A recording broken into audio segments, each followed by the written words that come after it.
ఇదిపై పొత్తు పెట్టుకున్నారు. ఆ పొత్తు వెనుక ప్రధాన కారణం ఏంటని వారు అడిగారు.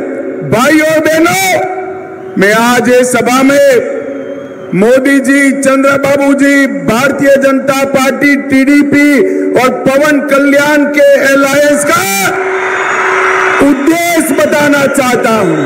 నేను ఈ రోజు విశాల సభలో మేము ఎందుకు పొత్తు పెట్టుకున్నామో, తెలుగుదేశం, జనసేన, బీజేపీ ఎందుకు పొత్తు పెట్టుకున్నాయి, ఎందుకు నరేంద్ర మోడీ గారు, చంద్రబాబు నాయుడు గారు, పవన్ కళ్యాణ్ గారు ఈ రాష్ట్రంలో కలిసి నడుస్తున్నారు అనే విషయానికి నేను సమాధానం చెప్పడానికి ఇక్కడికి వచ్చాను. हम अपराध को आंध्र प्रदेश से एक गुंडागर्दी और अपराध को समाप्त करने के लिए अलायंस किए हैं. మేము ఆంధ్రప్రదేశ్ లో ఈ గూండాగిరిని, నేరస్తుల్ని అరికట్టడానికి, అరాచకాల్ని అరికట్టడానికి ఇవాళ మేము ఈ పొత్తు పెట్టుకున్నాం.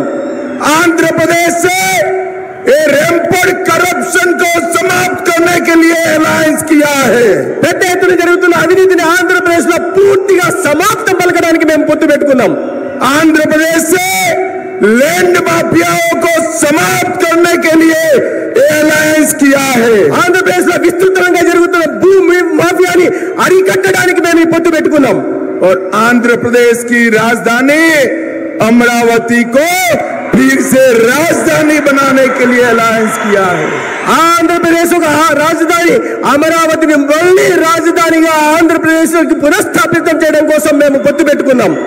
भगवान तिरुपति बालाजी की पवित्रता को फिर से प्रस्तापित करने के लिए अलायंस किया है. ఏడుకొండలవాడు వెంకటేశ్వర స్వామి పవిత్రతను మళ్ళీ కాపాడడం కోసం ఈ మేము పొత్తు పెట్టుకున్నాం. और अंत में तेलुगु भाषा को बचाने के लिए हमारा अलायंस हुआ है. చివరికి ఏదో ఉన్నతమైన ఉత్కృష్టమైన తెలుగు భాషను పరిరక్షించడానికి మేము పొత్తు పెట్టుకున్నాం.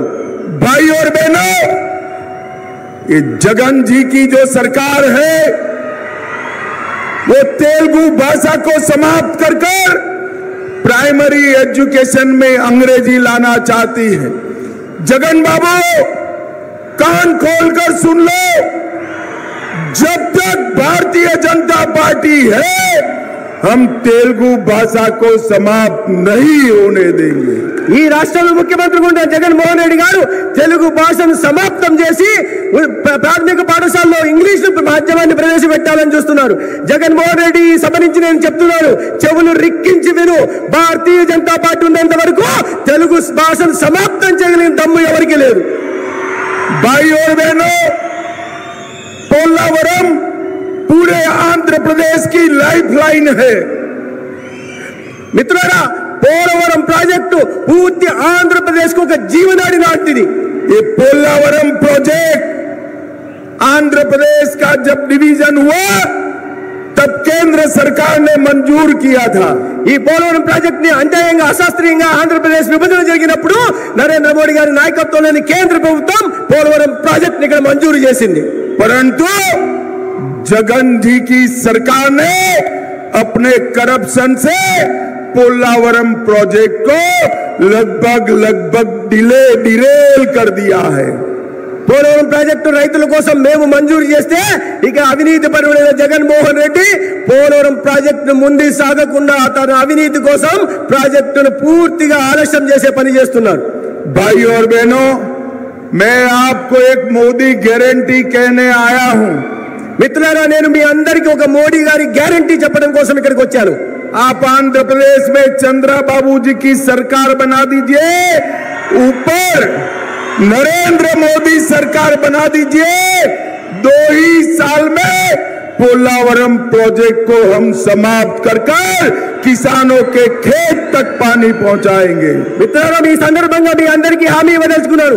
ఈ రాష్ట్రంలో చంద్రబాబు నాయుడు గారి నాయకత్వంలో ప్రభుత్వం ఏర్పాటు చేయండి, కేంద్రంలో నరేంద్ర మోడీ గారి నాయకత్వంలో ప్రభుత్వం చేయండి. నేను ఇస్తున్న హామీ అంటే రాబోయే 2 సంవత్సరాల్లో పోలవరం ప్రాజెక్టును పూర్తి చేసి ప్రతి రైతుకు నీళ్ళు ఇచ్చే కార్యక్రమాన్ని తీసుకొస్తాం. भाई और बहनों, अभी ये इंडी अलायंस वाले घूमते हैं और कहते हैं कांग्रेस पार्टी को बहुमत दो, इंडी अलायंस को बहुमत दो. మిత్రులారా, ఈ ఇండి అలయన్స్ ఏదైతే ఉందో వీళ్ళు ప్రజల్లోకి వెళ్ళి ఇండి అలయన్స్ కు ఆదరణ ఇవ్వండి, మెజారిటీ ఇవ్వండి అని వాళ్ళు అడుగుతున్నారు. भाई और बहनों, मैं आज आप सबके सामने, आंध्र प्रदेश की जनता के सामने पूछना चाहता हूं इंडिया अलायंस वालों को कि भगवान न करे, ऐसा संभव नहीं है, उनका सुपड़ा साफ होने वाला है, परंतु भगवान न करे आपको बहुमत मिला तो आपका प्रधानमंत्री कौन होगा? ఇతర ఈ మాధ్యమంగా నేను ఇండియా అలయన్స్ అడగదలుచుకున్నాను. మీరు ఇండియా అలయన్స్ ఎన్నికైతే మీరు ఎప్పటికే ఖాళీ అయిపోయినారు. కానీ మీ ఇండియా అలయన్స్ వస్తే మీలో ప్రధానమంత్రి ఎవరనే విషయాన్ని ముందు సమాధానం చెప్పాల్సిన అవసరం ఉంది. भाइयों बहनों, आप मुझे बताओ, क्या शरद पवार जी प्रधानमंत्री बन सकते हैं क्या? ఏం మిత్రులారా మీరు చెప్పండి, శరద్ పవార్ ప్రధానమంత్రి అయ్యే అవకాశం ఉందా? जोर से बोलो, शरद पवार जी प्रधानमंत्री बन सकते हैं क्या? గట్టిగా ममता बनर्जी बन सकती है क्या? स्टालिन बन सकते हैं क्या? उद्धव ठाकरे बन सकते हैं क्या?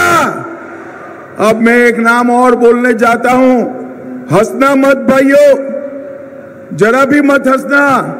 मैं एक और नाम बोलने जाता हूं, राहुल बाबा बन सकते हैं क्या? भाई और बहनों, इनके साथ प्रधानमंत्री पद का कोई कैंडिडेट ही नहीं है। मैं आज बताकर जाता हूं, पूरे देश ने तय किया है कि तीसरी बार मोदी जी को देश का प्रधानमंत्री बनाना है। మిత్రులారా, నేను కొన్ని పేర్లు చెప్పాను. శరద్ పవార్ గారి, మమతా బెనర్జీ గారి అవుతారా అని నేను ప్రశ్నించాను. కానీ ఇంకోటి అడుగుతున్నాను, మీరు అందరూ నవ్వవద్దు.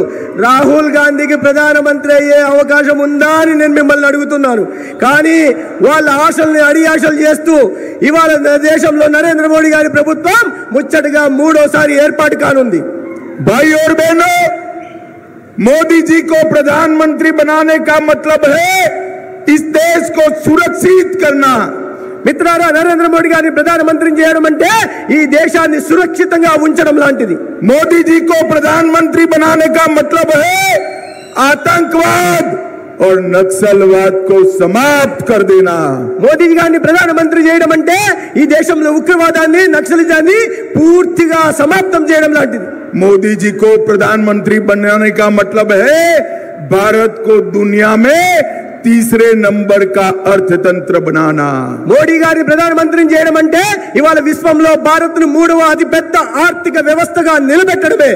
मोदी जी को प्रधानमंत्री बनाने का मतलब है 3 करोड़ लखपति दीदी बनाना। మోడీ గారి ప్రధానమంత్రిని చేయడం అంటే ఈ దేశంలో 3 కోట్ల అక్క చెల్లెల్ని లక్షాధికారులుగా తయారు చేయడమే. मोदी जी को तीसरी बार प्रधानमंत्री बनाने का मतलब है 4 करोड़ गरीबों को घर देना।